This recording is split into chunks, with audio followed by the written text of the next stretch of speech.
भाऊ, तुम्ही राष्ट्रवादी काँग्रेस शरदचंद्र गटाचा आपल्या नेतेपदाचा राजीनामा दिलेला आहे. काय कारण आहे राजीनाम्याचं?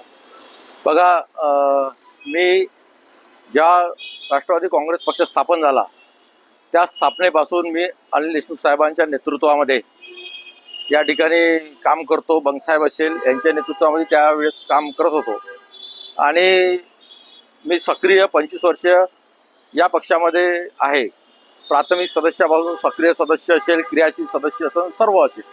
यामध्ये तो आपणास माहिती आहे की मी पंचायत समितीला सभापती झालो, दोनदा, एकदा उपसभापती झालो, एकदा जिल्हा परिषदला उपाध्यक्ष झालो. हे सर्व होत असताना नेत्यांचा आमच्यावर संपूर्णपणे विश्वास होता.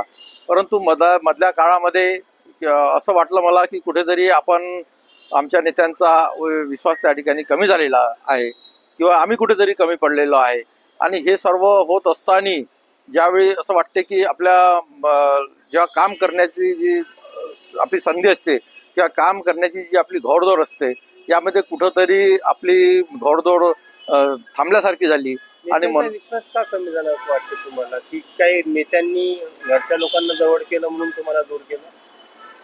आता हे सर्व श्रुत आहे, सर्व परिचित आहे.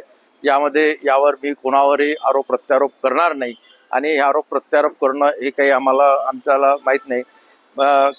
एवढं आहे. सलील देशमुख यांना तुमचा मतदारसंघ दिला तेव्हापासून तुम्ही नाराज होते? नाही, असं नाही आहे. त्यांनाही सलील देशमुखांना निवडून आणण्यामध्ये सुद्धा आम्ही सिंहाचा वाटा उचलला आहे. त्यांना 4000 मतांनी आम्ही त्या ठिकाणी निवडून आणलेला आहे. त्यामध्ये आमची कुठल्याही प्रकारची नाराजी नाही आहे.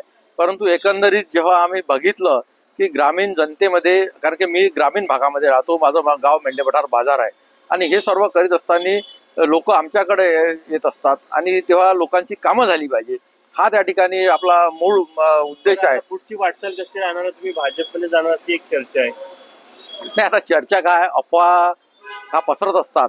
परंतु आता निश्चित रूपानं ज्या ठिकाणी आमच्या लोकांचे म्हणजे ग्रामीण जनतेचे शेवटच्या नागरिकांना त्याचा फायदा झाला पाहिजे असं ज्या पक्षामार्फत किंवा ज्या सत्तेतील लोकांमार्फत आम्हाला आश्वासन मिळेल त्या इकडे आम्ही प्रवेश करू.